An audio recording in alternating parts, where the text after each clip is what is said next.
الحق من ربك فلا تكن من الممترين.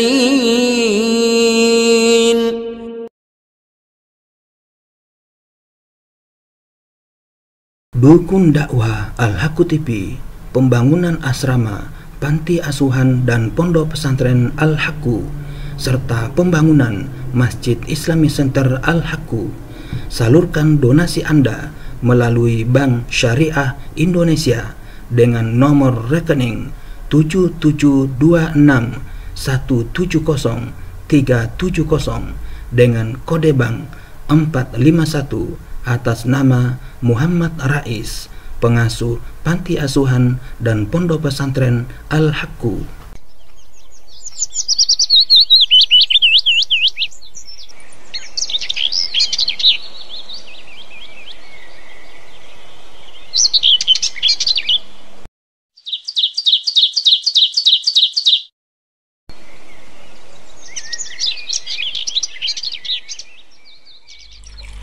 Bismillahirrahmanirrahim. Assalamualaikum warahmatullahi wabarakatuh. Alhamdulillahi rabbil alamin. Wassalatu wassalamu ala rasulillah Muhammadin wa ala alihi wa ashabihi wa man tabi'ah huda ila yaumiddin, amma ba'd. Para sobat Al-Haqqu TV dimanapun Anda berada, alhamdulillah kita bersua kembali dalam rangka melanjutkan kajian Kamus Al-Quran, rujukan lengkap kosakata dalam Al-Quran. Kali ini kita telah sampai kepada bagian yang kelima, yaitu huruf jim, dan kosakata yang ke-144, yaitu jabal dan jibal. Arti kata jabal ialah bagian bumi yang tinggi, yaitu gunung. Bentuk jamaknya adalah ajbal dan jibal. Kata jabal diulang 6 kali dalam Al-Quran, yaitu dalam surah Al-Baqarah, surah yang kedua ayat 260, Al-A'raf, surah yang ke-7 ayat 171 dan 143, dan 143 ini disebutkan 2 kali. Quran surah Hud, surah 11 ayat 43, Al-Hasyr, surah yang ke-59 ayat 21. Adapun bentuk jamaknya yang disebut hanya jibal.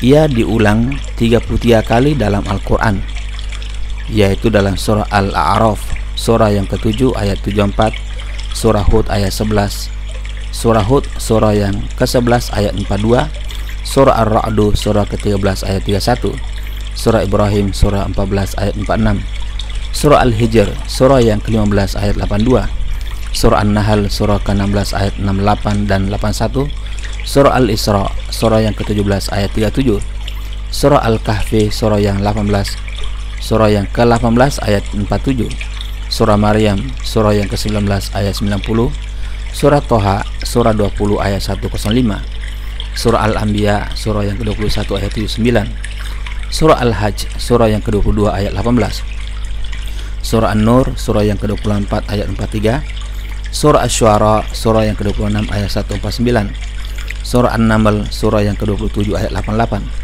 surah Al-Ahzab surah yang ke-33 ayat 72, surah Saba surah 34 ayat 10, surah Fatir surah 35 ayat 27, surah Shad surah 38 ayat 18, surah At-Tur surah 52 ayat 10, surah Al-Waqi'ah surah yang ke-56 ayat 5, surah Al-Haqqah surah 69 ayat 14, surah Al-Ma'arij surah ke-70 ayat 9, surah Al-Muzammil surah yang ke-73 ayat 14, dan disebutkan 2 kali pada ayat ini. Kemudian surah Al-Mursalat surah yang ke-77 ayat 10, surah An-Naba surah yang ke-7 surah yang ke-79 ayat 32, surah At-Takwir surah yang ke-81 ayat 3, surah Al-Ghasyiyah surah yang ke-88 ayat 19, dan surah Al-Qari'ah surah yang ke-101 ayat 5. Gunung merupakan di antara ciptaan Allah yang menjadi bukti kehebatan dan kekuasaannya. Allah Subhanahu wa taala menciptakan gunung begitu kokoh tertancap di bumi sehingga ia bagaikan paku pasak yang menancap dengan kuat.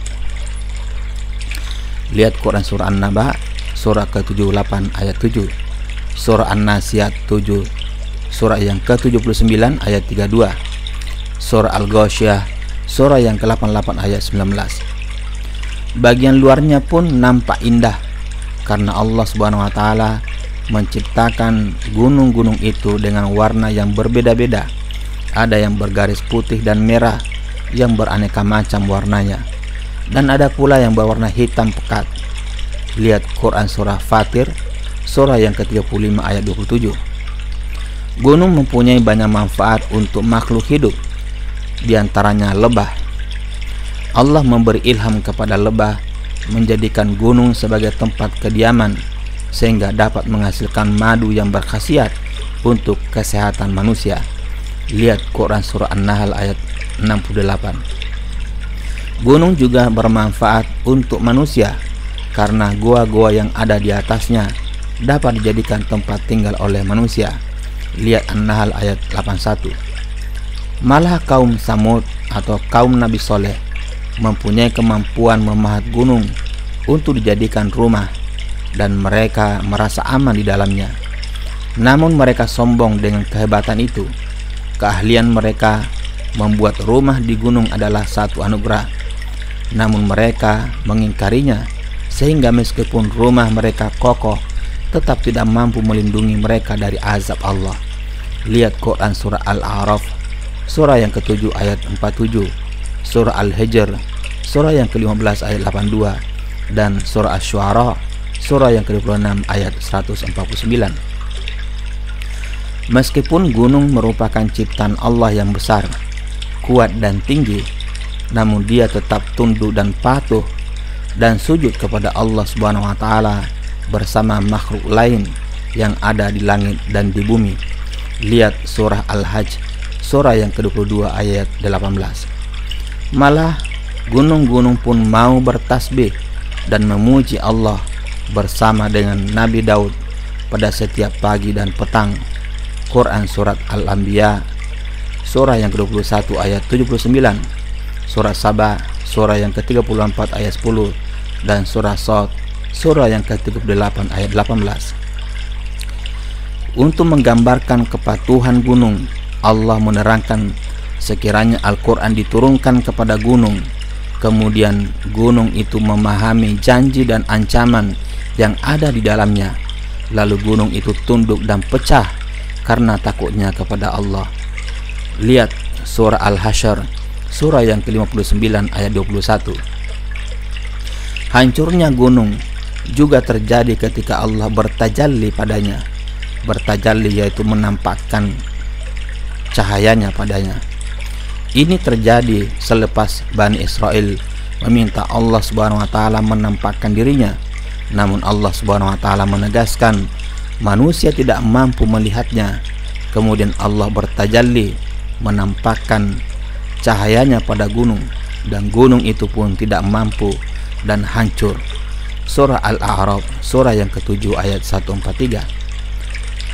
Antara tanda keagungan, di antara tanda ketaatan gunung yang lain adalah ia menjadi marah apabila ada orang yang mengatakan Allah mempunyai anak.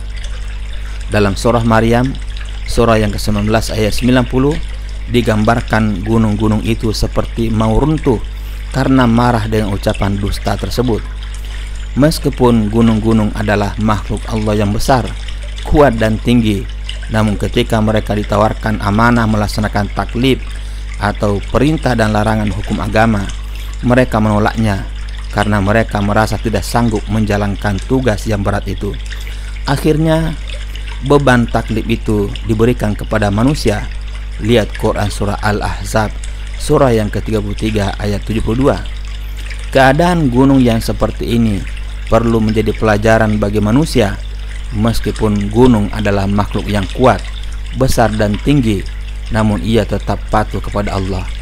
Oleh karena itu, manusia tidak wajar sombong karena ketinggian mereka tidak mampu menandingi tingginya gunung. Lihat Quran surah Al-Isra surah yang ke-17 ayat 37. Namun orang yang hatinya sudah tertutup tidak akan dapat menerima cahaya iman. Dalam surah Ar-Ra'd, surah yang ke-13 ayat 31, menceritakan orang kafir yang hidup pada zaman Nabi Muhammad SAW pernah meminta beliau menunjukkan mukjizat yang dapat dilihat oleh mata mereka. Namun permintaan mereka itu dibantah oleh Allah. Allah Subhanahu wa taala menegaskan, sekiranya Al-Quran dibaca kemudian gunung-gunung menjadi hancur karenanya, orang kafir itu tetap tidak akan beriman. Al-Quran sering menggunakan gunung untuk menggambarkan ketinggian, kebesaran, atau kekuatan sesuatu. Di antaranya dalam surah Hud, surah yang ke-11 ayat 42, diceritakan besar dan tinggi ombak banjir yang terjadi pada zaman Nabi Nuh alaihissalam disamakan dengan besar dan tingginya gunung-gunung. Begitu juga dalam surah An-Nur, surah yang ke-24 ayat 43, dijelaskan antara nikmat Allah adalah diciptakannya gumpalan-gumpalan awan yang besar bagaikan gunung, kemudian darinya turunlah hujan salju atau butiran-butiran es ke bumi. Al-Quran juga menegaskan usaha orang musyrik mencelakakan Nabi Muhammad SAW dan memadamkan ajaran Islam begitu lemah. Usaha dan daya upaya yang mereka lakukan itu digambarkan dalam Al-Quran sebagai daya upaya yang tidak mampu menggeser gunung-gunung karena lemahnya, sehingga daya upaya mereka itu tidak membahayakan agama Allah Subhanahu wa taala. Lihat surah Ibrahim, surah yang ke-14 ayat 46. Gunung-gunung pernah menjadi saksi untuk kekuasaan Allah dalam menghidupkan semula makhluknya yang telah mati.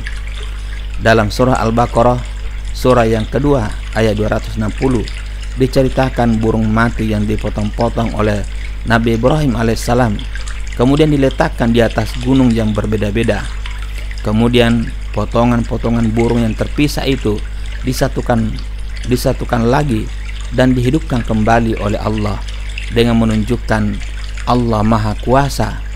Hal ini menunjukkan Allah Maha Kuasa menghidupkan semua makhluknya yang sudah mati. Ini menunjukkan Allah Maha Kuasa menghidupkan lagi makhluknya yang sudah mati. Dengan bukti ini, Nabi Ibrahim alaihissalam bertambah yakin kepada kekuasaan Allah Subhanahu wa taala. Gunung juga pernah menjadi saksi kedurhakaan manusia. Pertama, gunung pernah menjadi saksi untuk kedurhakaan Bani Israel. Dalam surah Al-A'raf, surah yang ke-7 ayat 171, diceritakan semasa kaum Bani Israel disumpah supaya mengikuti dan mentaati hukum-hukum Taurat, Allah mengangkat gunung di atas kepala mereka supaya mereka takut. Namun setelah itu mereka lupa dengan janjinya dan kembali melakukan kezaliman. Kedua, gunung juga pernah menjadi saksi kedurhakaan putra Nabi Nuh alaihissalam. Dalam surah Hud, surah yang ke-11 ayat 43, menceritakan putra Nabi Nuh alaihissalam yang durhaka mencoba berlindung pada gunung yang tinggi supaya selamat dari banjir. Namun gunung itu tidak dapat menyelamatkannya karena banjir yang melanda terlalu besar. Akhirnya dia pun mati bersama orang-orang yang ingkar kepada Nabi Nuh alaihissalam. Meskipun gunung-gunung itu nampak kokoh dan kuat, tetapi ketika sangkakala tanda hari kiamat ditiup, gunung-gunung itu hancur lebur hingga menjadi debu atau pasir yang berterbangan. Ia terlepas dari tempat asalnya berterbangan seperti bulu-bulu. Akhirnya bumi menjadi hamparan padang yang luas dan rata, tidak ada dataran yang tinggi maupun rendah. Fenomena hancurnya gunung pada hari kiamat ini banyak disebut di dalam Al-Quran. Ia disebut di dalam surah Al-Kahfi, surah yang ke-18 ayat 47, surah Toha, surah yang ke-20 ayat 105, surah An-Naml, surah yang ke-27 ayat 88, surah As-Sur, surah At-Tur, surah yang ke-52 ayat 10, surah Al-Waqi'ah, surah yang ke-56 ayat 5, surah Al-Haqqah, surah yang ke-69 ayat 14, surah Al-Ma'arij, surah yang ke-70 ayat 9, surah Al-Muzammil, surah yang ke-73 ayat 14 disebutkan 2 kali, surah Al-Mursalat, surah yang ke-77 ayat 10, surah An-Naba, surah yang ke-78 ayat 20, surah At-Takwir, surah yang ke-81 ayat 3, dan surah Al-Qari'ah, surah yang ke-101 ayat 5.